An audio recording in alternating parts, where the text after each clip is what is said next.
Hello, I'm Tiffany, and welcome to the Raw Report. Republicans have attempted to twist President Joe Biden's interview with ABC's George Stephanopoulos to say that Biden claimed no military leader told him to keep 2,500 troops on the ground in Afghanistan. Representative Adam Smith from Washington paused the hearing of the House Armed Services Committee on Wednesday to quote the full conversation in the interview. Here's a clip. Before this hearing with Joe Biden did not say that no one suggested that we should keep 2,500 troops there. I read the quote. I have the time. It was my at the quote. moment. I have the time. Well, and what he said was, you cannot have 2,500 troops stay there in a stable situation. So we should at least be accurate about what information was provided. I would urge everyone to go back and actually look at the words and not take what is being said here as accurate. Chairman, I read it. Republicans insisted they read the quote, but most aren't reading the full conversation between Biden and Stephanopoulos. Stephanopoulos first said to Biden, "But your top military advisors warned against withdrawing on this timeline. They wanted you to keep about 2,500 troops." "No, they didn't. It was split." "That wasn't true. That wasn't true," said Biden. The generals testifying over Tuesday and Wednesday confirmed that the advisors were split.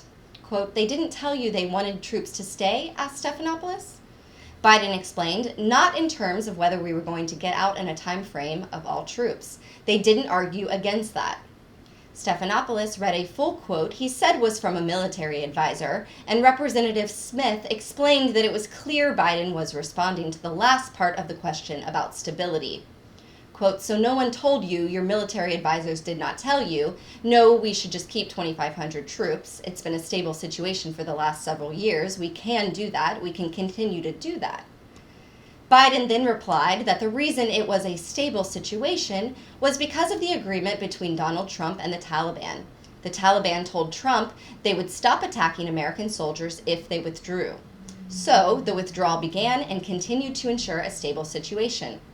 To quote President Biden, "I got into office, George, less than 2 months after I was elected to office. I was sworn in. All of a sudden, I had a May 1st deadline. I got one of two choices. Do I say we're staying? And do you think we would not have to put a hell of a lot more troops? Because, we had hundreds, we had tens of thousands of troops there before, tens of thousands. Do you think we would have just said, no problem, don't worry about it. We're not going to attack anybody. We're okay?" In the meantime, the Taliban was taking territory all throughout the country in the north and down in the south in the Pashtun area. "I read it too," said Representative Smith, "and I read it with a clear, open vision of what he was saying, not with a bent to try to make sure we could successfully have a partisan attack on him." He was asked could they stay there in a stable environment. That is why he said the option wasn't on the table, not because it wasn't offered, but because it didn't exist.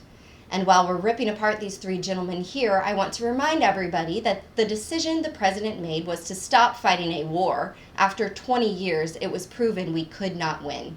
There was no easy way to do that." End quote. Thank you so very much for watching. Please be sure to check out the full story at rawstory.com. And if you'd like to see more of the Raw Report, be sure to like and subscribe, and join others who like their news raw too.